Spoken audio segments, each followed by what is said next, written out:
بسم اللہ الرحمن الرحیم سبيل الدموع سبيل مريح. بسم الله الرحمن الرحيم. يا بني إسرائيل اذكروا نعمتي التي أنعمت عليكم وأني فضلتكم على العالمين. واتقوا يوما لا تجزي نفس عن نفس شيئا ولا يقبل منها عدل ولا تنفعها شفاعة ولا هم ينصرون.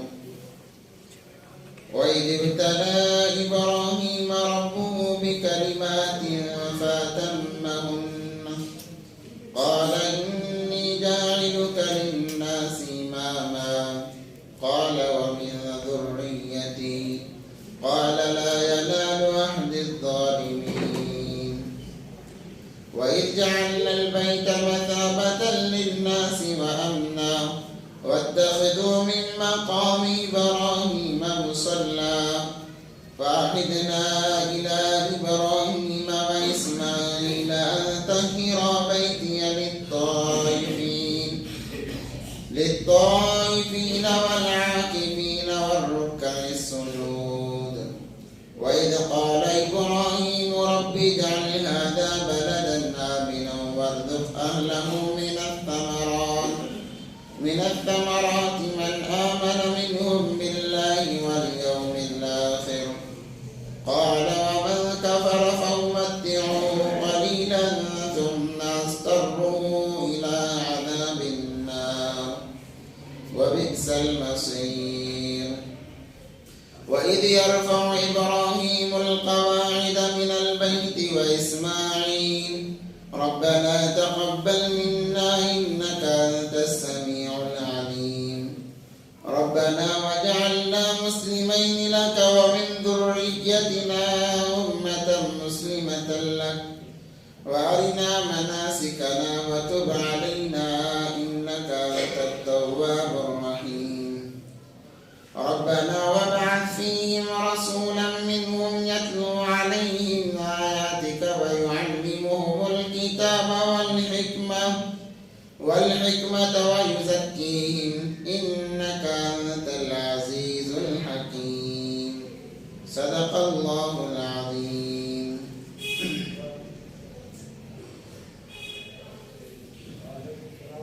الحمد لله كفى وسلام على عباده الذين اصطفى أما بعد. جیسا کہ گزشتہ ہفتے یہ بات بتائی گئی کہ شروع میں بنی اسرائیل کا تذکرہ چل رہا تھا تو یہاں آخر تک بنی اسرائیل کا تذکرہ چلا ہے. ان پر جو انعامات کیے گئے تھے اللہ کی طرف سے جو احسانات کیے گئے تھے ان کا تذکرہ ہو رہا تھا اور پھر دوبارہ یہاں پر ان احسانات کو یاد دلا کر ان انعامات کو یاد دلا کر ان کا تذکرہ ختم کیا جا رہا ہے. پھر جیسے جیسے ضرورت پڑے گی ان کا تذکرہ آتا رہے گا. اس کے بعد میں بنو اسماعیل کا تذکرہ ہو جائے گا، شروع ہو جائے گا، کیونکہ حضرت ابراہیم علیہ السلام کے دو بیٹے تھے. ایک حضرت اسحاق علیہ السلام، دوسرے حضرت اسماعیل علیہ السلام. اسحاق علیہ السلام کی اولاد میں یعقوب علیہ السلام جن کا نام اسرائیل بھی تھا. تو اس کے بعد جتنی نسل چلی تمام کی تمام انہی کے سلسلے سے چلی، انہی کو بنی اسرائیل کہا گیا.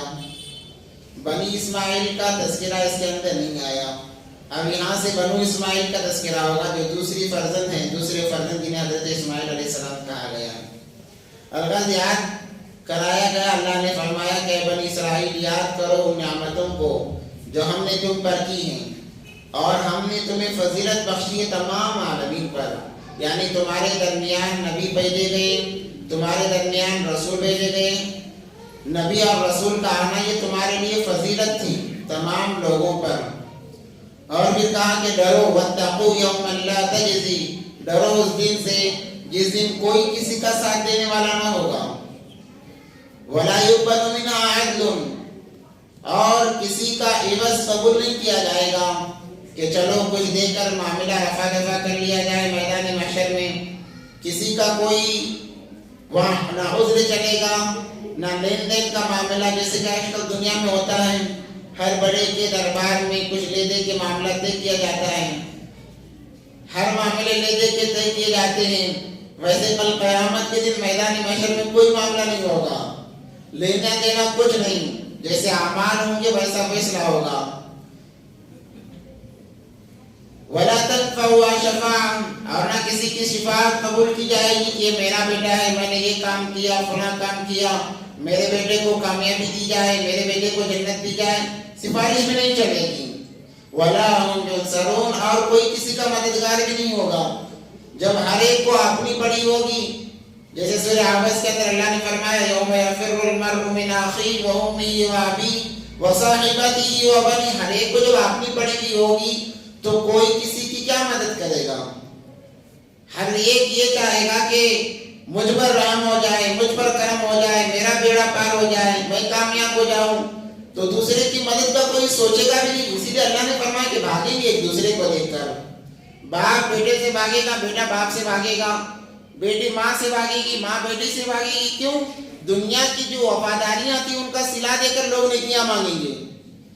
ماں کہے گی میں نے تجھے پالا پوسا بڑا کیا ہے، میں نے تجھے اپنے خون کو دودھ کی شکل میں پلایا ہے. یہ واسطے دے کر نیکیاں مانگی جائیں گی. آج اتنی نیکیاں مجھے کم پڑ گئیں، آج میرا یہ حال ہے، مجھ پر رحم کیا جائے، مجھے کچھ نیکیاں دے دو. اس لیے یہ نوبت ہی نہ آئے. ایک دوسرے سے لوگ بھاگیں گے، کوئی آپس میں آ کر پکڑ نہ لے اور نیکی کی درخواست نہ کر لے. کتابوں میں لکھا ہے باپ اپنے اولاد کو پالے گا اور کہے گا، واسطہ دے گا کہ ہم نے تمہارے لیے اتنی اتنی تکلیفیں برداشت کی. تو بیٹا کہے گا تمہارا حق تھا، تم باپ تھے، تمہارا حق تھا کہ تم ہمیں پالتے بڑے کر دیں. تم نے کوئی کمال نہیں کیا ہے، تم نے اپنی ذمہ داری ادا کی ہے. تو الغرض بتانا یہ مقصود ہے کہ کوئی کسی کا ساتھ نہیں دے گا. صرف اس وقت اگر کوئی مددگار ہوگا تو وہ بس اللہ تبارک و تعالیٰ ہوگا. اللہ تبارک و تعالیٰ کی توفیق ہی سے انسان جنت میں جائے گا. اور انسان کو گھمنڈ بھی نہیں کرنا چاہیے کہ چلو میں تو اتنے سالوں سے نمازیں پڑھ رہا ہوں، روزے رکھ رہا ہوں، زکوٰۃ ادا کر رہا ہوں، چلو میں تو کامیاب ہو جاؤں گا، چلو میرے لیے تو جنت طے ہے. ہمارے سامنے صحابہ ہیں، حضرت عمر فاروق رضی اللہ تعالیٰ نے جیسے جلیل القدر صحابی پاؤنی دنیا پر جنہوں نے حکومت کی. کتابوں میں لکھا ہے وہ جس گلی سے گزرتے شیطان کی 3 دن تک ہمت نہیں ہوتی تھی گزرنے کی، مگر وہ بھی کہتے ہیں کہ یا اللہ کل قیامت کے دن مجھ پر رحم فرمانا، قیامت کے دن مجھ پر رحم فرمانا. اور کہتے ہیں کہ اگر اعلان ہو 1000 یا 1,00,000 لوگ جنت میں چلے جائیں، ایک جہنم میں جائے، تو میں سمجھتا ہوں کہ وہ جہنم میں جانے والا میں ہی رہوں گا. اور کہا جائے کہ تمام کے تمام جہنم میں چلے جائیں، ایک جنت میں چلا جائے، تو میں سمجھتا ہوں جنت میں جانے والا میں ہوں گا. یعنی امید اور خوف ان دونوں کو جمع کیا گیا ہے. اور کامیابی امید اور خوف کے درمیان میں ہی ہے. اپنے آپ جب انسان خصوصاً مسلمان ایمان والا مطمئن ہوتا ہے عبادت پر، تو عبادت سے محروم کر دیا جاتا ہے کہ چلو میں تو نمازیں پڑھ رہا ہوں، میری تو نمازیں قبول ہو رہی ہیں، میں تو روزہ رکھ رہا ہوں، میرے لیے کافی ہے، جنت میں جانے کے لیے کافی ہے. مسلمان ایمان والا مرتے دم تک مطمئن نہیں ہو سکتا. کیا پتہ یہ اعمال ہمیں کامیابی دلائیں گے نہیں دلائیں گے، ہمیں بھروسہ نہیں ہے. ہاں الحمدللہ امید ہے کہ یہ نمازیں، یہ ہمارے اعمال ہمیں نجات دلائیں گے، مگر اس کے ساتھ خوف بھی ہونا چاہیے. صرف امید ہی رہے گی تو اعمال سے محروم کر دیا جائے گا. اور جب خالی صرف خوف رہے گا کہ اللہ جہنم میں ڈالیں گے، اللہ جہنم میں ڈالیں گے، انسان اللہ کی ذات سے مایوس ہو جائے گا. لا تقنطوا من رحمت اللہ کا اللہ تبارک و تعالیٰ نے، اللہ نے کہا میری رحمت سے مایوس نہ ہو. اس لیے علماء فرماتے ہیں کہ امید اور خوف کے درمیان میں کامیابی ہے. امید بھی ہونی چاہیے، خوف بھی ہونا چاہیے. جب امید اور خوف ہوگی اللہ تبارک و تعالیٰ بیڑا پار فرما دیں گے. تو میں کہہ رہا تھا کہ چند اعمال کی بدولت اپنے آپ کو جنتی سمجھ لینا یہ سب سے بڑی جہالت کی علامت ہے کہ ان اعمال کی وجہ سے انسان اپنے آپ کو جنتی سمجھ رہا ہے. اور انسان مرنے کے بعد میں اپنے اعمال کی وجہ سے جنت میں نہیں جائے گا، بلکہ اللہ کے فضل کی وجہ سے جائے گا. صحابہ نے پوچھا اللہ کے نبی صلی اللہ علیہ وسلم آپ بھی اللہ کے فضل سے جائیں گے؟ نبی پاک صلی اللہ علیہ وسلم نے فرمایا کہ ہاں میں بھی اللہ کے فضل سے ہی جنت میں جاؤں گا. کتابوں میں ایک واقعہ لکھا ہے کہ ایک اللہ والے تھے بڑے عبادت گزار، ساری زندگی انہوں نے پلک جھپکنے کے برابر بھی شاید اللہ کی نافرمانی نہیں کی.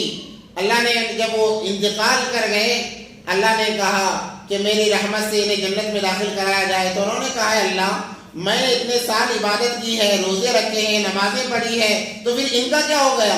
اگر آج بھی میں آپ کے رحمت سے جنت میں چلا جاؤں تو پھر میرے اعمال کا کیا ہوا؟ میرے اعمال تو اتنے سارے ہیں، میں تو ان کی بدولت جنت میں جانا چاہتا ہوں کہ میں نے محنت کی ہے دنیا میں رہ کر، آپ کے حکم کو بجا لایا ہے، سنتوں کی پابندی کی ہے. تو اللہ تبارک و تعالیٰ نے فرمایا کہ انہیں جہنم کا سیر کرایا جائے، جہنم کے قریب سے گزارا جائے. جیسے جیسے وہ جہنم کے قریب سے گزرنے لگے، ابھی جہنم کوسوں لاکھوں کلومیٹر دور ہے، بس قریب سے ان کا جیسے گزر ہوا، انہیں بہت پیاس لگی، اتنی پیاس لگی کہ زبان باہر آنے لگی. وہ کہنے لگے مجھے پانی دیا جائے، پانی دیا جائے. اللہ نے کہا یہاں پر ہر چیز کی قیمت دینی پڑتی ہے. کہا کیا قیمت دینی پڑے گی؟ کہا تم نے 1000 سال عبادت کی؟ ہاں 1000 سال میں نے عبادت کی ہے. ایک پیالہ پانی ملے گا 500 سال کی عبادت دینی پڑے گی. ایک پیالہ پانی کے لیے یا ایک گھونٹ پانی کے لیے 500 سال کی عبادت دینی پڑے گی. انہوں نے سوچا کہ چلو مرتا کیا نہ کرتا، ایک گھونٹ پانی پی لیں گے تاکہ حلق جو سوکھا گیلا ہو جائے. ایک گھونٹ پانی پی لیا یا ایک پیالہ پانی پی لیا، اور جیسے اور ذرا آگے گئے پھر دوبارہ پیاس لگی. کہا کہ اور بھی قیمت دینی پڑے گی. کہا کیا قیمت ہے؟ وہی دوبارہ وہی قیمت ہے. کہا کہ لے لو مجھے ایک گھونٹ پانی یا ایک پیالہ پانی دے دو. لے کر پانی پی لیا. اب اور جیسے جیسے گزرنے لگے اور پیاس بڑھتی گئی. کہا کہ پانی پلایا جائے. کہا کہ اب کیا دو کہ تمہارے پاس تو کچھ باقی نہیں رہا. جو عبادتیں جن عبادتوں پر تمہیں ناز تھا، جن روزوں پر، نمازوں پر، صدقات خیرات پر ناز تھا، وہ تو ختم ہو گئی. اب تمہارے پاس دینے کے لیے کیا باقی ہے؟ تو کہتے کہ اللہ بس اپنی رحمت سے مجھے جنت میں بھیج دیں.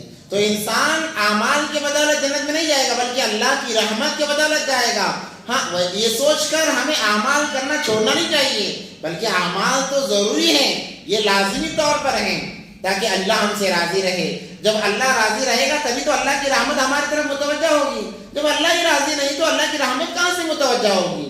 اس لیے اعمال کرتے رہنا ہے، امید بھی ہونی چاہیے، خوف بھی ہونا چاہیے. اسی لیے نماز کے اندر استغفار خود موجود ہے کہ اب یہ سمجھ میں آنے والی بات نہیں ہے کہ ایک انسان احکام خداوندی بجا رہا ہے، احکام کو ادا کر رہا ہے، فریضے کو ادا کر رہا ہے، اس کے بعد پھر استغفار کی کیا ضرورت ہے؟ استغفار تو گناہوں پر کیا جاتا ہے، ندامت پر کیا جاتا ہے. جو انسان مدہوشی میں وقت گزارتا ہے اس پر استغفار کیا جاتا ہے. پھر نماز میں استغفار کیوں ہے؟ نماز کے بعد کیوں کہا جاتا ہے کہ استغفار پڑھا کرو؟ یہ سمجھ میں نہیں آنے والی بات ہے. اسی لیے کہا جاتا ہے تم نے فریضے کو تو انجام دے دیا ہے، جیسا انجام دینا تھا ویسے نہیں دیا ہے. جیسے اللہ کو مطلوب تھا عبادت، جیسے اللہ چاہتے تھے تم نے ویسی عبادت نہیں کی. اس لیے ندامت کرو، افسوس کرو، استغفار پڑھو. ہو سکتا ہے تمہاری ندامت کرنے پر وہ عمل قبول ہو جائے. امید کے بنا پر عمل ہوا اور اس کے اندر سستی ہوئی، کمی بیشی ہوئی، اس کی وجہ سے خوف آیا، استغفار کیا، یہی تو کامیابی کی علامت ہے. تو اللہ تبارک و تعالیٰ فرماتے ہیں بنی اسرائیل کو یاد کرو نعمتوں کو، اور اس بات میں نہ رہنا کہ تمہارے اعمال کی وجہ سے تم جنت میں چلے جاؤ گے. الغرض یہاں سے بنی اسرائیل کا تذکرہ ختم ہو رہا ہے، اب بنو اسماعیل کا تذکرہ شروع ہو رہا ہے. حضرت ابراہیم علیہ السلام کے واقعات جو مشہور ہیں آپ لوگوں نے بھی سن رکھے ہیں، ان کا تذکرہ یہاں سے شروع ہو رہا ہے. وَإِذِ ابْتَلَىٰ إِبْرَاهِيمَ رَبُّهُ بِكَلِمَاتٍ فَأَتَمَّهُنَّ، اور یاد کرو اس وقت کو ابراہیم کے رب نے انہیں چند کلمات کے ذریعے سے آزمایا. رَبُّهُ بِكَلِمَاتٍ فَأَتَمَّهُنَّ، تو حضرت ابراہیم علیہ السلام اس میں پورے اترے ہیں. دیکھو اللہ تبارک و تعالیٰ کے نزدیک بندوں کے مقامات ہوتے ہیں. بخاری شریف کی حدیث ہے کہ اللہ تبارک و تعالیٰ کے نزدیک ہر بندے کا ایک ایک مقام ہوتا ہے. کوئی اعلیٰ درجے پر ہے، کوئی ادنا، کوئی درمیانی، ہر ایک کا ایک ایک مقام ہوتا ہے. اور انسان اعمال کے ذریعے سے ان مقامات کو طے کرتا ہے. یا درجے ہوتے ہیں، جنت کے درجے ہوتے ہیں، اللہ طے کر دیتے ہیں کہ یہ اعلیٰ درجے پر پہنچے گا، اعلیٰ درجے پر پہنچے گا. اور بندہ کبھی کبھار عبادتوں کے ذریعے سے ان اعلیٰ مقامات پر نہیں پہنچ پاتا جہاں پر اللہ اسے دیکھنا چاہتے ہیں، تو اللہ تبارک و تعالیٰ سے حالات میں مبتلا کرتے ہیں. پریشانیوں میں مبتلا کرتے ہیں، تاکہ ان پریشانیوں کو برداشت کر کے میرے احکام کو بجاتے ہوئے مجھے راضی کرتے ہوئے بندہ، میں جہاں بندے کو دیکھنا چاہتا ہوں بندہ وہاں پہنچ جائے۔ حالات دو وجہ سے آتے ہیں، حالات آنے کی دو وجوہات ہیں۔ ایک گناہوں کی وجہ سے، اکثر و بیشتر حالات جو آتے ہیں گناہوں کی وجہ سے کہ بندے نے گناہ کیا، اللہ کی طرف سے حالات آئے۔ کیوں؟ اس لیے کہ بندہ توبہ کرے، اللہ کی طرف متوجہ ہو جائے، اس لیے حالات آئے۔ اور دوسرے حالات اس لیے آتے ہیں تاکہ اللہ اس کے درجات کو بڑھائیں، اس کے مقام کو بڑھائیں۔ ہر مرتبہ حالات گناہوں کی وجہ سے نہیں آتے۔ ہم کسی کو دیکھتے ہیں، ہم نے سنا ہے بیانات میں سنا ہے، تو ہم کہتے ہیں کہ حالات آئے تو کتنا گنہگار ہوگا، اس نے اتنا کتنے گناہ کیے ہوں گے، اتنے اس پر حالات ہیں۔ یہ نہیں سوچنا چاہیے۔ ہر حالات گناہ کی وجہ سے نہیں آتے، بلکہ انسان کے مقام و مرتبے کو بڑھانے کے لیے بھی حالات آتے ہیں۔ اب کیسے پتا چلے گا؟ جو حالات ہم پر آئے وہ مقام کو بڑھانے کے لیے آئے ہیں یا پھر ہمارے گناہوں کی وجہ سے آئے ہیں؟ گناہ ہونے کے بعد جب حالات آ گئے تو انسان کو سمجھنا چاہیے کہ گناہ ہی کی وجہ سے حالات آئے ہیں، ورنہ گناہ تو نہیں ہو رہے ہیں، اعمال میں کوتاہی ہو رہی ہے، تب بھی یہ حالات گناہ ہی، اس کو بھی گناہ شمار کیا جائے گا۔ اعمال میں کمی بھی گناہ ہی ہے، اس کو گناہ شمار کیا جائے گا۔ اب یہ تو بات سمجھ میں آتی ہے۔ اور ایک انسان نمازی پڑھ رہا ہے، روزوں کے ایام میں روزے بھی رکھ رہا ہے، قرآن پاک کی تلاوت بھی ہو رہی ہے، ذکر و اذکار اپنے حیثیت کے مطابق صدقہ خیرات، پھر بھی حالات آتے ہیں۔ اب وہ انسان سوچنے میں پڑ جاتا ہے کہ میں اتنا سب کچھ کر رہا ہوں پھر بھی حالات کیوں آ رہے ہیں؟ تو یہ حالات اس کے مقام کو بڑھانے کے لیے علماء فرماتے ہیں اگر آپ کو جانچنا ہے حالات گناہ کی وجہ سے آئے ہیں یا مقام کو بڑھانے کے لیے، تو اس کا ایک اعلیٰ بیان کیا ہے، بتایا ہے۔ وہ کیا ہے؟ جب دیکھیں حالات میں دل مطمئن ہے، حالات آنے کے باوجود انسان کا دل مطمئن ہے کہ چلو اللہ کی طرف سے آئے وہی پورا کرے گا، جو ہونا ہے ہو جائے، اللہ جو چاہتا ہے وہی ہو کر رہے گا، دل مطمئن ہے حالات میں، تو وہ حالات مقام کو بڑھانے کے لیے ہیں۔ اگر دل کے اندر گھبراہٹ سی ہے کہ یہ حالات آئے، نہ جانے اور کیا ہوگا، نہ جانے اور کیا ہوگا، تو یہ حالات گناہ کی وجہ سے ہیں۔ انسان ہر کوئی اپنی زندگی میں دیکھ سکتا ہے کہ حالات میں دل مطمئن ہے، چلو جو ہوگا اللہ کی طرف سے ہوگا، اللہ کو شاید یہی منظور تھا، اللہ بہتر جاننے والے ہیں، اللہ حالات کو لائیں تو اللہ ہی ختم کریں گے، دل مطمئن ہے، تو گویا کہ ہمارے مقام کو اللہ بڑھا رہے ہیں، ہمارے درجات کو اللہ بڑھا رہے ہیں۔ اور دل پریشان ہے کہ اب یہ حالات آئے، اب جانی اعتبار سے حالات آئے، ہو سکتا ہے کہ کل کو مالی اعتبار سے حالات آ جائیں، اولاد کے اعتبار سے حالات آ جائیں، دل پریشان ہے، تو یہ حالات ہمارے گناہوں کی وجہ سے ہیں۔ تو جب انسان حالات پر صبر کرتا ہے، اسی لیے کہا جاتا ہے کہ حالات پر صبر کیا جائے۔ دیکھو حالات خود سے نہیں آتے، اللہ اپنے محبوب بندوں کو حالات اس لیے دیتے ہیں کہ اس کے مقام کو بڑا کریں اور اسے آزمائیں کب تک صبر کرتا ہے۔ اللہ آزمانا چاہتے ہیں، کیونکہ بندہ کہتا ہے کہ اللہ میں تیرا بندہ ہوں، تو میرا خدا ہے اور تیری عطا پر میں راضی ہوں۔ جب بندہ یہ الفاظ کہتا ہے تو اللہ کہتے ہیں کہ چلو آزما کر بھی دیکھ لیں۔ اگر ہمارا کوئی خادم ہو، غلام ہو، یہ کہے کہ میں بہت وفادار ہوں، جتنے خرافات ہو رہے ہیں، جتنی چوریاں ہو رہی ہیں، فلاں کر رہا ہے، میں کچھ نہیں کر رہا، میں تو بہت وفادار ہوں، تو آقا کیا کرتا ہے؟ آزماتا ہے اپنے غلام کو، دیکھیں یہ کتنا وفادار ہے، کتنا وفادار آزماتا ہے، اسے پتہ چل جائے تاکہ جو دعویٰ کر رہا ہے وہ دعویٰ میں کتنا سچا ہے۔ حالانکہ اللہ کو تو تمام چیزیں پتہ ہیں، مگر پھر بھی حالات دیکھ کے اللہ بھی آزماتے ہیں، جیسے انسان آزماتے ہیں ویسے اللہ بھی آزماتے ہیں۔ تو اللہ تبارک و تعالیٰ نے حضرت ابراہیم علیہ السلام نے کہا یا اللہ میں آپ سے محبت کرتا ہوں، میرا جینا مرنا سب آپ کے لیے ہے، تو اللہ نے انہیں بھی آزمایا، اور ایسا آزمایا کہ ایک عام انسان اس کو برداشت بالکل نہیں کر سکتا۔ 5 بڑی آزمائشوں میں حضرت ابراہیم علی نبینا علیہ السلام کو ڈالا گیا آزمانے کے لیے، تاکہ اس کے ذریعے سے ان کے مقام کو بڑھایا جائے۔ جب وہ ہر آزمائش میں کھڑے اترے ہیں، ہمیں آج چھوٹی موٹی پریشانیاں ہیں، انسان برداشت نہیں کر سکتا ہے، اور بڑی پریشانیاں انسان نمازیں چھوڑ دیتا، چلو نماز پڑھنے سے تو کیا فائدہ ہو رہا ہے ہمارا، ویسے بھی حالات ہیں، چلو حالات میں ہی رہیں گے۔ حالانکہ ویسے موقعوں پر انسان کو اللہ کی طرف متوجہ ہونا چاہیے۔ جو چیز آتی ہے تقدیر اسی کا نام ہے۔ آمنت باللہ وملائکتہ وکتبہ ورسلہ والیوم الآخر والقدر خیرہ وشرہ من اللہ تعالی۔ شر بھی اللہ کی طرف سے ہے، خیر بھی اللہ کی طرف سے ہے، خیر بھی اللہ کی طرف سے ہے، شر بھی اللہ کی طرف سے ہے۔ اس کے ذریعے سے اللہ تبارک و تعالیٰ یا تو مقامات کو بڑھاتے ہیں یا تو آزماتے ہیں۔ جب بندہ صبر کرتا ہے اللہ وہ مقام دیتے ہیں جو عبادتوں سے بندے کو مقام نہیں ملتا، صبر پر وہ مقام اللہ تبارک و تعالیٰ بندے کو عطا فرماتے ہیں۔ اس لیے اللہ نے کہا یا ایھا الذین آمنوا استعینوا، آگے آ رہا ہے یا ایھا الذین آمنوا استعینوا بالصبر والصلاۃ، صبر سے بھی مدد چاہو، نماز کے ذریعے سے بھی مدد چاہو۔ نماز کا صرف تذکرہ نہیں بلکہ صبر کو جوڑ دیا تاکہ بندہ صبر کرے، جس کی وجہ سے جس مقام کو اس پر پہنچانا ہے، جس مقام پر اسے پہنچانا ہے، اس مقام پر بندہ آسانی کے ساتھ چلا جائے۔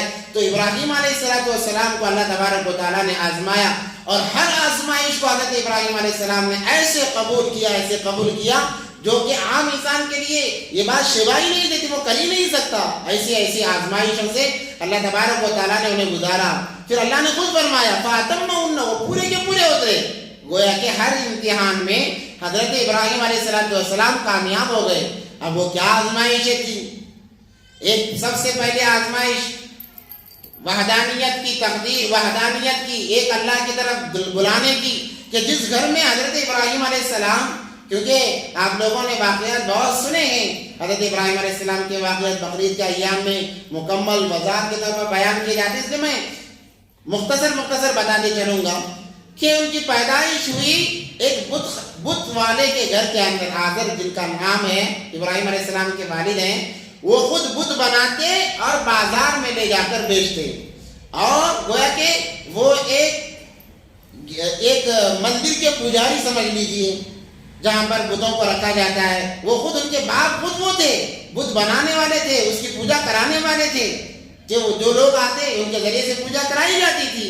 حضرت ابراہیم علیہ السلام کے والد خود بت بناتے بھی تھے اور لوگوں کی عبادت بھی کراتے تھے۔ اس گھر کے اندر حضرت ابراہیم علیہ السلام کی پیدائش ہوئی۔ جب انہوں نے اپنا ہوش سنبھالا، اللہ نے انہیں ہدایت دی، تو کہنے لگے کہ یہ تمام کے تمام یہ تو بت ہیں، یہ تو کچھ کرنے والے نہیں ہیں۔ قرآن کے اندر آگے آئے گا تذکرہ۔ انہوں نے اپنی قوم کو دعوت دی ایک اللہ کی طرف۔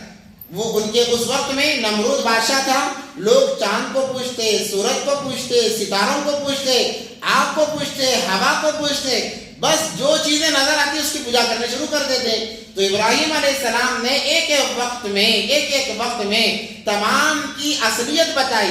جیسے ہی بتوں کا معاملہ آیا، ابراہیم علیہ السلام کو باپ نے کہا کہ جاؤ بازار میں جا کر بت بیچ کر آؤ۔ تو یہ گئے، جا کر کہنے لگے کہ یہ بت ہے، فلاں بت ہے، اس کو لے لو، اس کے ذریعے سے کچھ نفع ہونے والا نہیں ہے، نہ یہ بولتا ہے، نہ کھاتا ہے، نہ پیتا ہے، اس پر بیٹھی ہوئی یہ مکھی نہیں اڑا سکتا، تمہاری کیا ضرورت پوری کرے گا، مگر پھر بھی اس کی قیمت اتنی ہے، اگر کوئی لینا ہو تو لو۔ لوگ پریشان، یہ عادت کے بیٹے کو کیا ہو گیا ہے، تعریف کرنے کے بجائے ہمارے خداؤں کی یہ تذلیل کر رہا ہے۔ آ کر رات میں شکایت کی گئی۔ ابراہیم علیہ السلام کو ان کے باپ نے سمجھایا مگر ماننے کے لیے تیار نہیں، یہاں تک کہ انہیں گھر سے نکال دیا گیا، بتوں کے انکار کرنے پر گھر سے نکال دیا گیا۔ موقع دے کر ابراہیم علیہ السلام نے بتوں کی اصلیت کو ظاہر کیا۔ جب سورج کو مانتے، جب سورج نکلا تو کہنے لگے ابراہیم علیہ السلام یہ ہاذا ربی ہاذا اکبر، یہ میرا رب ہے، یہ بہت بڑا ہے، تاکہ لوگوں کو سمجھ میں آئے۔ بعض لوگوں کو اشکال ہوتا ہے کہ قرآن کے اندر خود موجود ہے، ابراہیم علیہ السلام سورج کو دیکھ کر کہہ رہے ہیں ہاذا ربی ہاذا اکبر، یہ میرا رب ہے، یہ بہت بڑا ہے، تو پھر سورج کی بھی پوجا کی جا سکتی ہے۔ یہاں سمجھنے میں غلطی ہوتی ہے۔ ابراہیم علیہ السلام کا عمل اس لیے تھا کہ اس قوم میں سورج کو ماننے والے تھے۔ اب ان کے خدا کے ذریعے ان کی دلیل سے اگر سمجھانا انسان چاہ رہا ہے تو انہی کے مطابق جانا پڑے گا، انہی کے مطابق جا کر سمجھائیں گے تو بات سمجھ میں آتی ہے۔ تو لوگوں نے کہا کہ چلو ابراہیم بھی ہمارے خدا کو خدا مان رہے ہیں۔ جیسے جیسے سورج ڈھلنے لگا، غروب ہونے لگا، کہنے لگے ابراہیم علیہ السلام یہ میرا خدا نہیں ہو سکتا، جو غروب ہو جائے وہ میرا خدا نہیں ہو سکتا۔ وہ کیسے خدا ہو سکتا ہے؟ خدا تو وہ ہے جو ہمیشہ ایک حالت پر باقی رہے، یہ تو صبح میں طلوع ہوا، شام میں غروب ہو گیا، یہ میرا خدا نہیں ہو سکتا۔ جب رات ہوئی، چاند نکلا، چاندی رات کا چاند نکلا، کہنے لگے یہ میرا خدا ہے، ہاذا ربی، یہ میرا خدا ہے۔ لوگوں نے کہا چلو ابراہیم ہمارے خدا کو مان رہے ہیں۔ جیسے جیسے صبح ہونے لگی، چاند بھی غائب ہونے لگا تو کہنے لگے یہ میرا خدا نہیں ہو سکتا۔ جو چھپ جائے بادلوں میں وہ میرا خدا نہیں ہو سکتا. یہ سمجھا رہے ہیں اپنے قوم کو. ستاروں کو دیکھ کر بھی یہی فرما رہے ہیں. جب لوگوں نے دیکھا کہ ہمارے خداؤں کی تجلیل کر رہے ہیں, ہمارے خداؤں کا انکار کر رہے ہیں, تو آزر سے شکایت کی گئی. آزر نے سمجھایا مگر یہ اپنے بات پر اڑے رہے. میں اس خدا کی عبادت کرتا ہوں, اس خدا کو مانتا ہوں جو تمام عالمین کا پالنہار ہے, تمہیں ہمیں روزی دینے والا ہے. ایک واقعہ ایسا بھی لکھا ہے کتابوں کے اندر کہ ایک مرتبہ ان کے یہاں میلہ لگتا تھا سال میں ایک مرتبہ. جیسے ہمارے اس میں عید ہوتی ہے, عید, بقرعید اور رمضان, وہ سال میں ایک مرتبہ میلہ لگایا کرتے, بتوں کی پوجا کیا کرتے تھے. ایک مرتبہ میلہ لگا, تمام کے تمام لوگ چلے گئے میلے میں. ان کو بلایا گیا تو یہ کہنے لگے میں بیمار ہوں, میں نہیں آ سکتا. تو الغرض ان کو چھوڑ کر چلے گئے. جیسے ہی چلے گئے تو ایک بہت بڑا ایک گھر تھا جس کے اندر بہت سارے بت رکھے ہوئے تھے. 360 سے زائد بت تھے, ہر وقت ایک الگ ان کا بت تھا. تو ابراہیم علیہ السلام گئے, جانے کے بعد میں ایک کلاڑی لی, کلاڑی لے کر تمام بتوں کو توڑ دیا. کسی کا ہاتھ توڑا, کسی کا پاؤں توڑا, کسی کے کان کاٹے, کسی کے ناک کاٹی.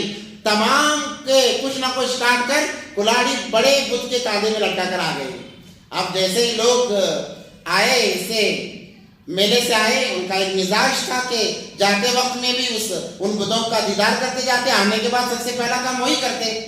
اور یہ عادتیں تو ایمان والوں کی ہیں کہ ایمان والا جب سفر میں جاتا ہے پہلے مسجد آئے, 2 رکعت نماز پڑھے صلاۃ السفر کی, تاکہ سفر میں کوئی دقت پیش نہ آئے, حالات پیش نہ آئے, اور سفر میں جائے. اور جب سفر سے آئے تو سب سے پہلے مسجد کو آئے. نبی پاک صلی اللہ علیہ وسلم کا معمول تھا کہ جب سفر میں جاتے مسجد سے سفر میں جاتے, جب سفر سے واپس آتے مسجد میں آتے, 2 رکعت نماز ادا کرتے اپنے حیثیت کے مطابق, اس کے بعد میں گھر تشریف لے جاتے. یہ معمول ایمان والوں کا ہے. مگر اس زمانے کے مشرکین بتوں کو ماننے والوں کا یہ طریقہ رہا ہے کہ وہ جب کہیں جاتے تو اپنے بتوں کے ذریعے سے جاتے, آتے سب سے پہلے دیدار بتوں کا کیا کرتے. جب گئے تو صحیح سالم بت تھے, جب آ کر دیکھا تو ہر کسی کا ہاتھ کٹا ہے, کسی کا پیر کٹا ہے, کسی کی ناک کٹی ہے, کسی کا کان, ہر کوئی پریشان ہو گیا. تو سب نے کہا کہ یہ کس نے کیا ہے, کس نے کیا ہے. تو ایک نے کہا کہ ہم نے سنا ہے ابراہیم کو بتوں کے بارے میں کہتے ہوئے اسی نے کیا ہوگا. ابراہیم علیہ السلام کو بلایا گیا تو انہوں نے کہا مجھے کیا پتا ہے, آپ اپنے بڑے بت سے پوچھے. دیکھو کلاڑی تو ان کے کندھے پر لٹک رہی ہے. اس کو غصہ آیا, اس نے تمام کا بینڈ بجا دیا. آپ لوگوں نے کہا ابراہیم کیا کہہ رہے ہو, یہ کیسے ہو سکتا ہے کہ ایک بت کلاڑی لے کر دوسرے بتوں کو توڑے, حالانکہ وہ بات نہیں کر سکتا, چل نہیں سکتا, اس کے اندر اتنی طاقت نہیں ہے کہ وہ چلے بات کرے, وہ کیسے توڑ سکتا ہے. ابراہیم علیہ السلام کو موقع ملا, انہوں نے کہا میں آپ کو یہی بتانا چاہ رہا ہوں کہ ایک بت یہ کیسے آپ کو روزی دے سکتا ہے, کیسے آپ کی ضرورتیں پوری کر سکتا ہے, جبکہ آپ نے کھانا رکھا ہے وہ کھا نہیں سکتا, اس پر مکھی بیٹھی ہے اڑا نہیں سکتا, آپ پھر ان خداؤں کو کیوں مان رہے ہو. تو لوگوں کو غصہ آیا. یہ بات چلتے چلتے نمرود کے پاس گئی. آزر نے گھر سے بے گھر کر دیا, نکال دیا. نمرود کو جب پتا چلا, اس نے کہا, بلایا ابراہیم علیہ السلام کو. ابراہیم علیہ السلام اور نمرود کا مکالمہ ہوا. یہ سورہ بقرہ کے آخر میں آ رہا ہے. نمرود نے کہا کہ تو ہمارے خداؤں کو, ہم نے سنا ہے کہ تو ہمارے خداؤں کو خدا نہیں مانتا. کہا کہ میں نہیں مانتا ہوں. ألم تر إلى الذي حاج إبراهيم في ربه أن آتاه الله الملك إذ قال إبراهيم ربي الذي يحيي ويميت. ابراہیم علیہ السلام نے کہا میرا خدا تو وہ ہے جو زندگی اور موت دیتا ہے. نمرود نے جیسے ہی سنا, اچھا تمہارا خدا وہ ہے جو موت اور زندگی دیتا ہے. قال أنا أحيي وأميت, میں بھی زندگی اور موت دیتا ہوں. یہ کہہ کر 2 قیدیوں کو بلایا. ایک جس کا کوئی جرم نہیں تھا اس کو بھی بلایا, جس کا جرم تھا اس کو بلایا, جس کا کچھ بھی جرم نہیں تھا اس کو چھوڑ دیا, جو مجرم تھا اس کو چھوڑ دیا, اور جو مجرم نہیں تھا اس کو مار دیا. کہا کہ دیکھو میں بھی زندگی اور موت دیتا ہوں. تو ابراہیم علیہ السلام نے کہا, قال ابراہیم فإن اللہ یأتی بالشمس من المشرق فأتی بها من المغرب. اچھا تو ایسے چال چلتا ہے, تیرے سے اچھی چال تو میں چلتا ہوں. ابراہیم علیہ السلام نے کہا میرا خدا تو وہ ہے جو سورج کو مشرق سے نکال کر مغرب میں غروب کرتا ہے. اگر طاقت ہے تو مغرب سے نکال کر مشرق میں غروب کر کے بتاؤ. جب یہ بات ہوئی تو وہ ڈر گیا. قرآن کہتا ہے فبہت الذی کفر, کفر ڈر گیا یا کفر ہار گیا یا کفر بھاگ گیا. جب اس کی بے عزتی ہوئی بادشاہ کے لوگوں کے سامنے بڑا غصہ آیا. کہا کہ آگ جلائی جائے.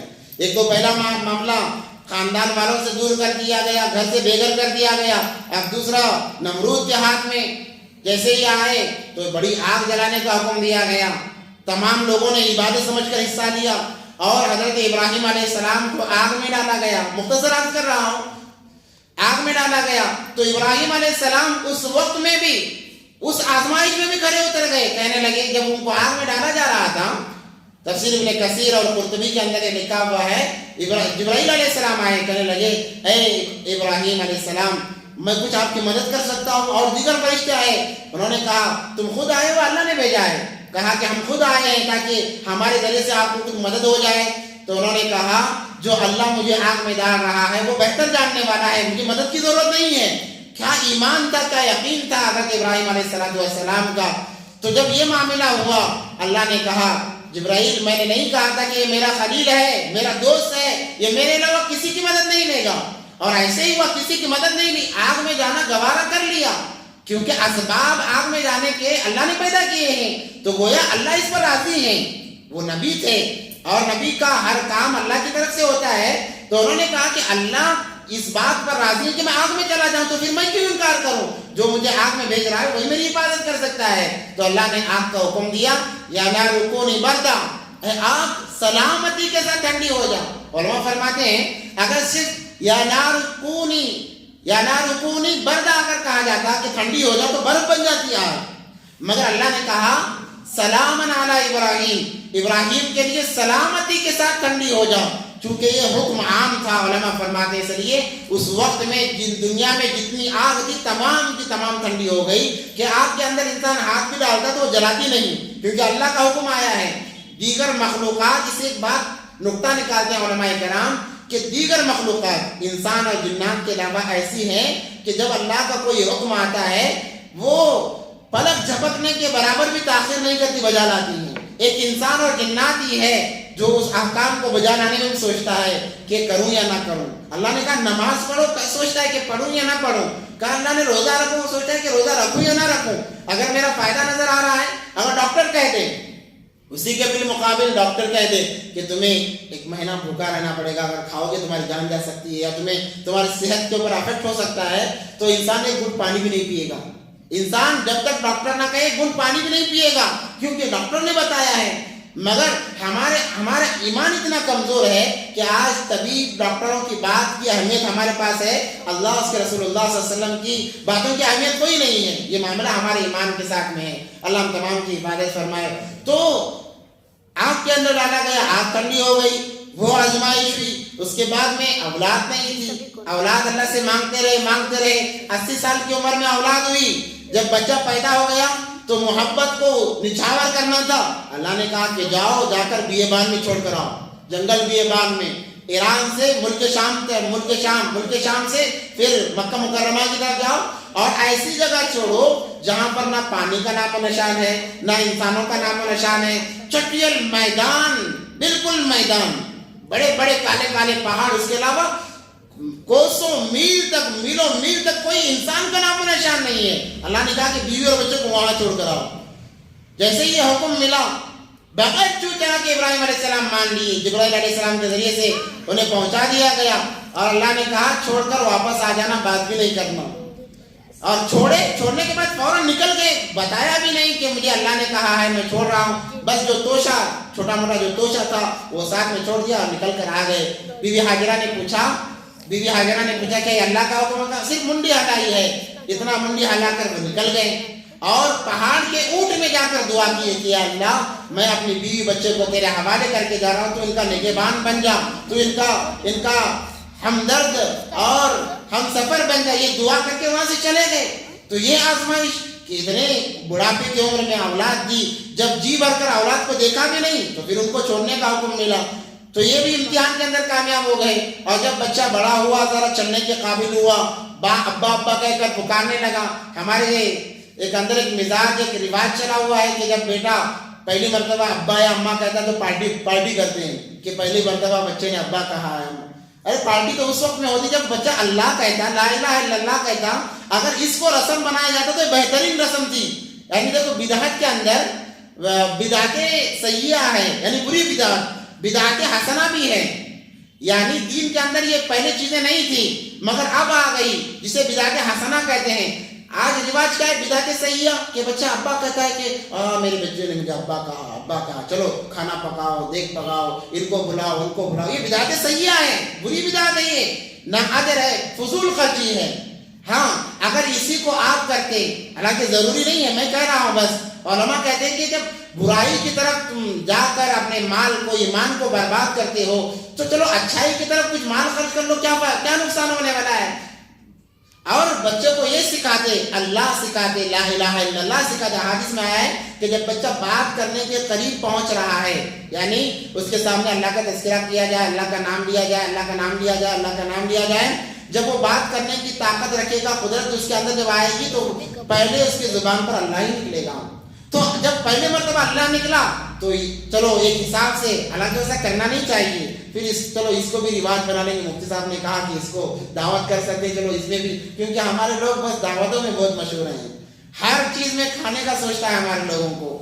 بچہ پیدا ہوا، پیدائش کے نام پر کھاؤ، عقیقے کے نام پر کھاؤ، اس کا ختنہ کیا اس کے نام پر کھاؤ، پھر ذرا بڑا ہوا یا کوئی کسی ایگزام میں پاس ہوا اس کے نام پر کھاؤ، شادی بھی اس کے نام پر کھاؤ، بچے بھی اس کے نام پر کھاؤ، مر گیا اس کے نام پر بھی کھاؤ.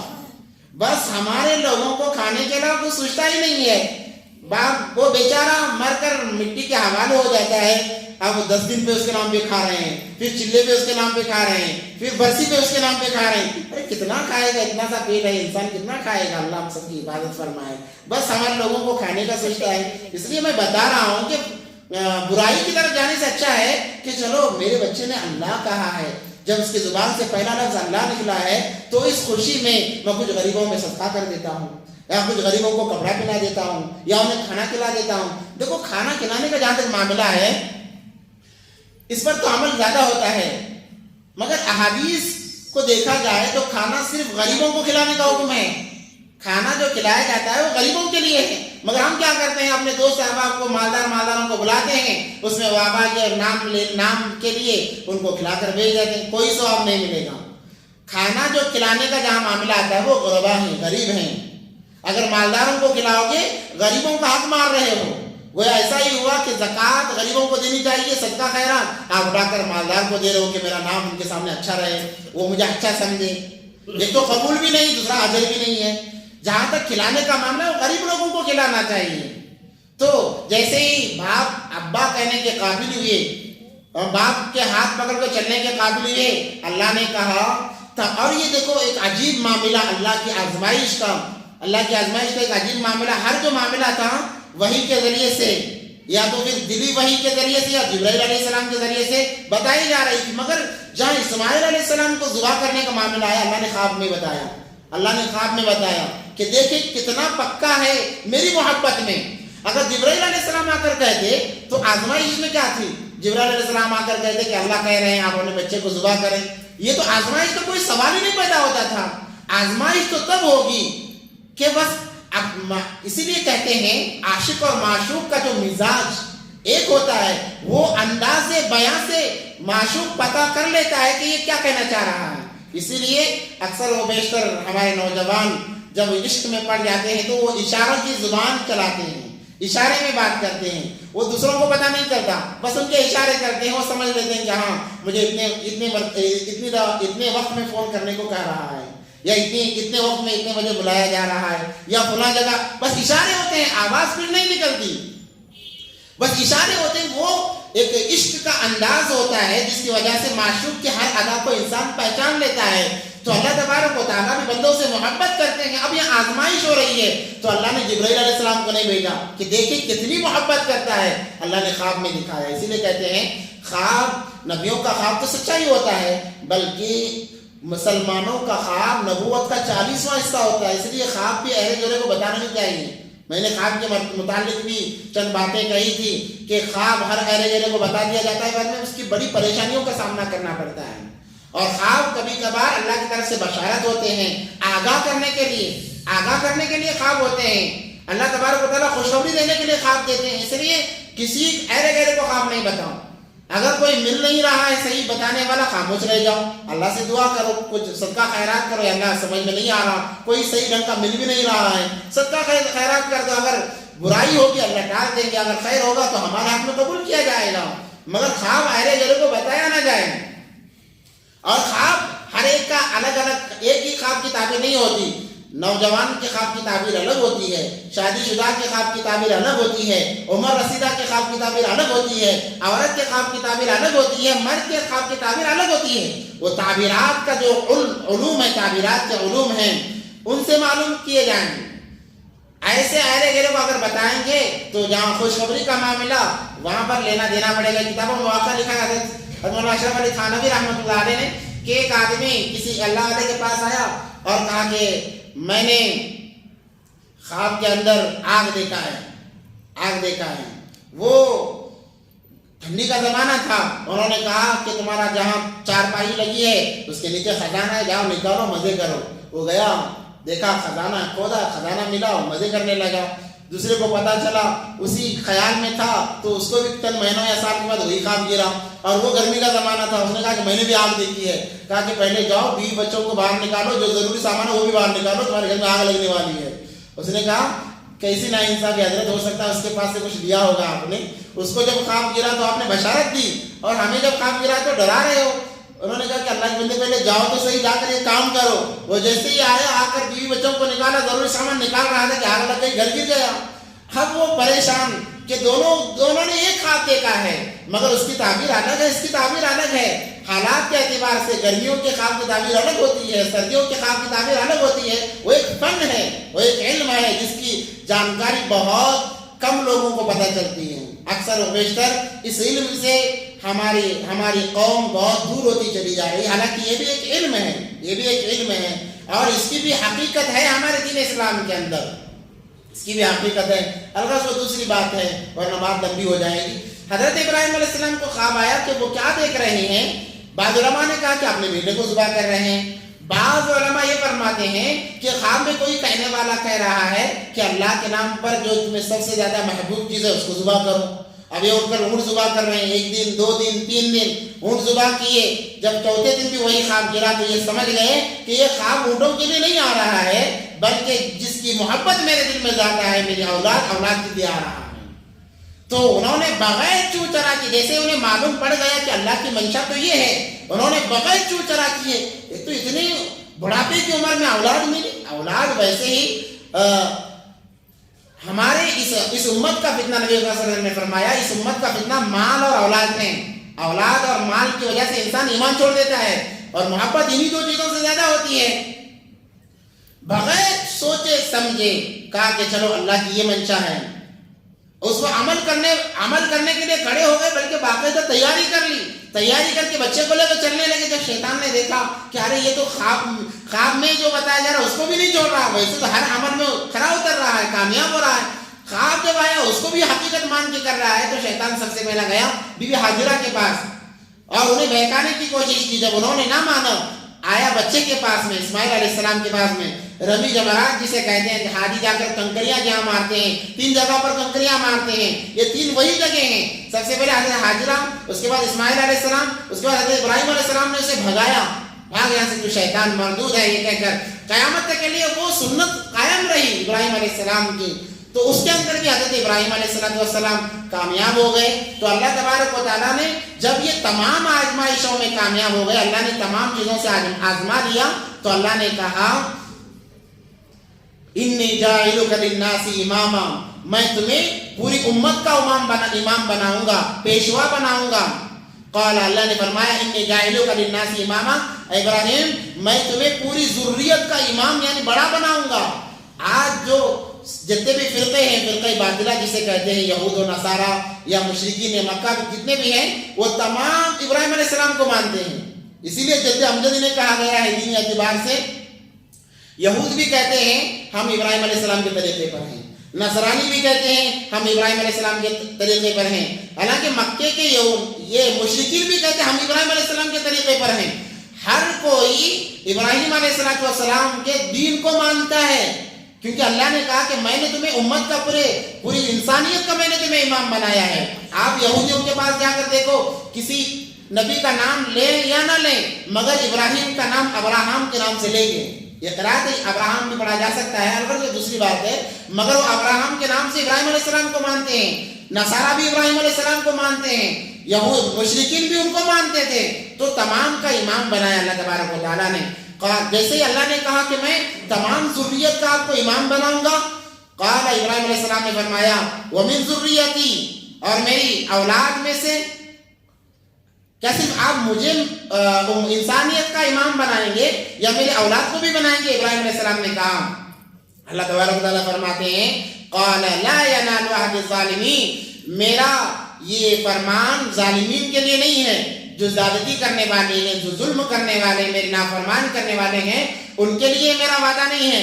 ہاں البتہ جو مجھے مان کر زندگی گزارے گا ان کو میں پیشوا بناؤں گا، ان کو میں امام بناؤں گا۔ اسی لیے جتنے انبیاء آئے بنی اسرائیل میں، وہ ابراہیم علیہ السلام کی دعائی کی برکت تھی کہ تمام انبیاء آتے چلے گئے۔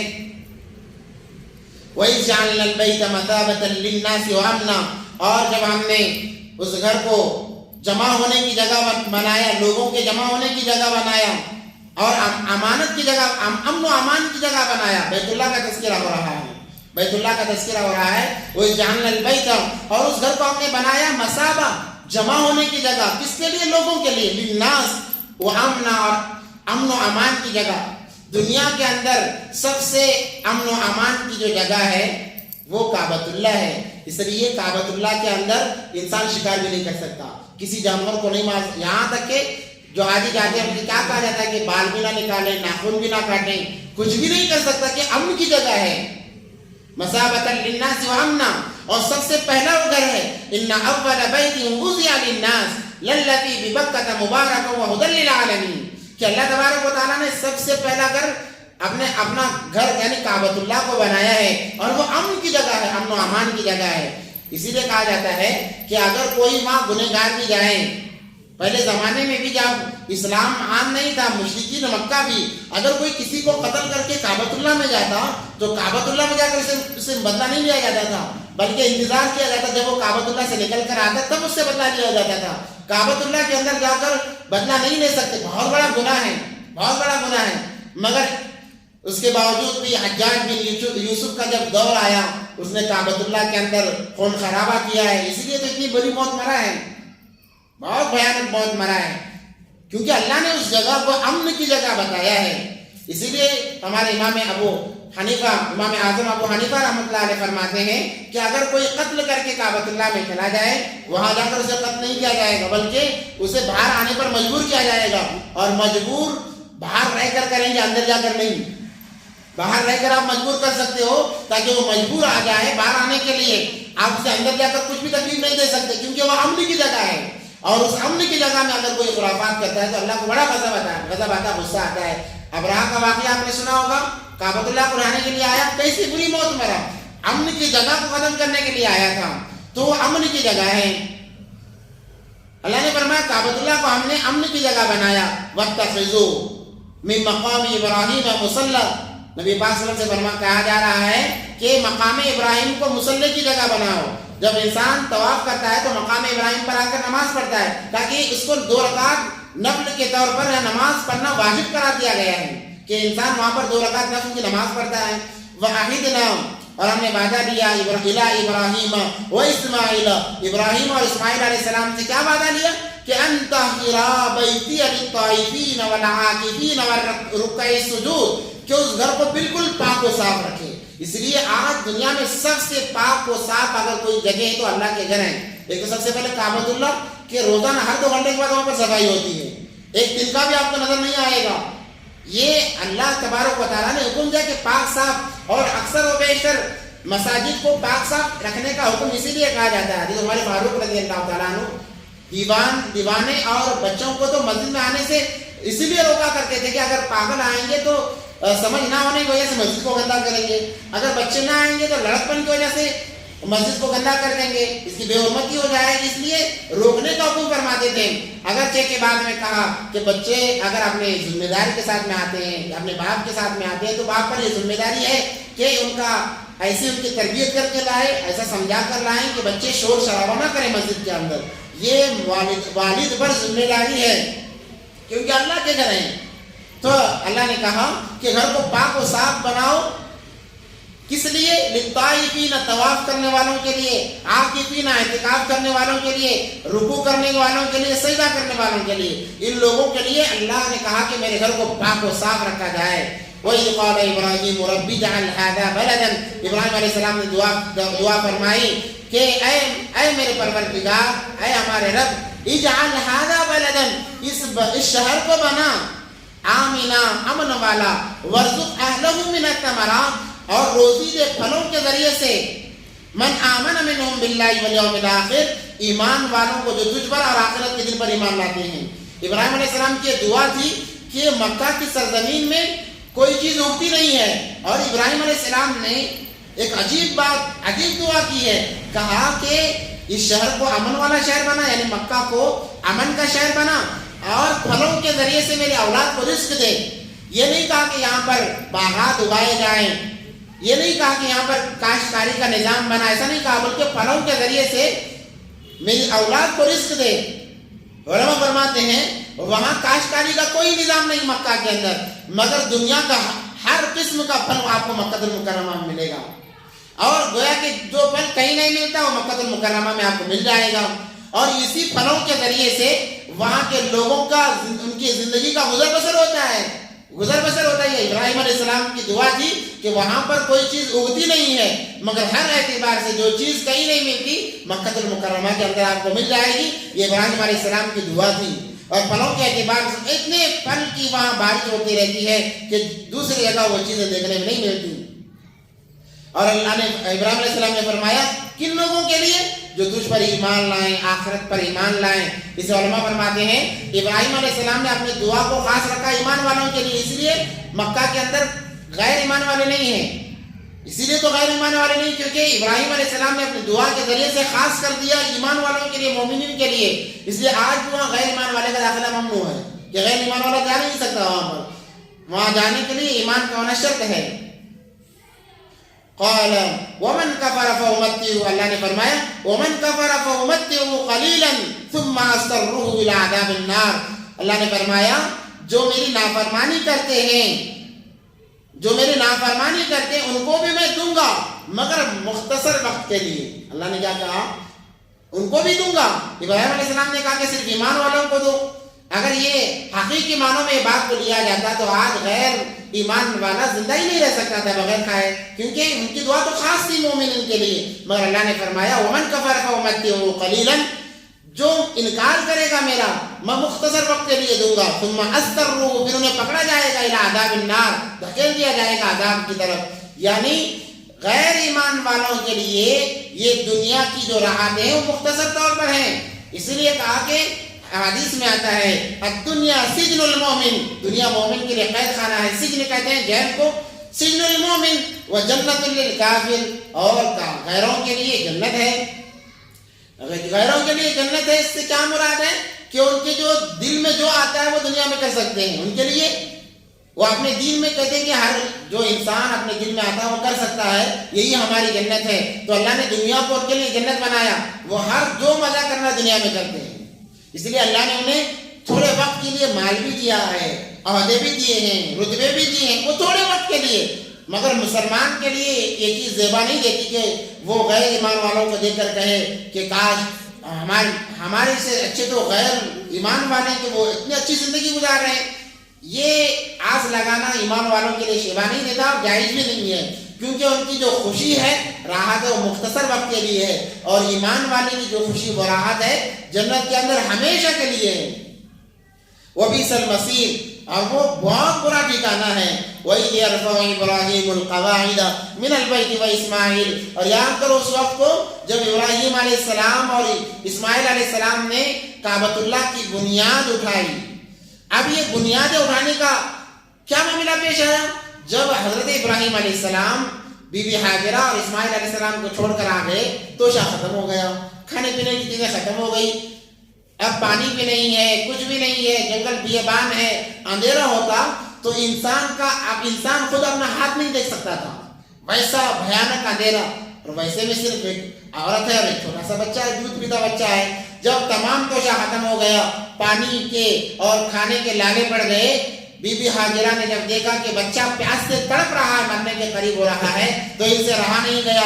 دو پہاڑ تھے، پہاڑ کے درمیان میں ان کو چھوڑ کر گئے تھے، تو وہ کبھی صفا پر دوڑتی ہے تاکہ جا کر دیکھے. ماں کی ممتا ہوتی ہے، محبت ہوتی ہے بچے کے لیے. وہ خود تو مرنا پسند کرتی ہے مگر اولاد کو مرتا ہوا نہیں دے سکتی، اس لیے دوڑی بھی گئی صفا پر، اس لیے کہ معلوم ہے کچھ نہیں ہے مگر ایک امید کہ ہو سکتا ہے کہ دور سے کوئی جاتا ہوا نظر آ جائے جس کو میں آواز دوں، یا ہو سکتا ہے کہ پہاڑ کے اس طرف کوئی پانی کا ایک چشمہ یا کچھ بھی نظر آ جائے.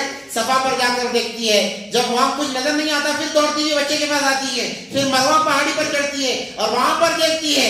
ایسے ہی انہوں نے 7 چکر لگائے مگر زبان پر گلا نہیں، شکوا نہیں.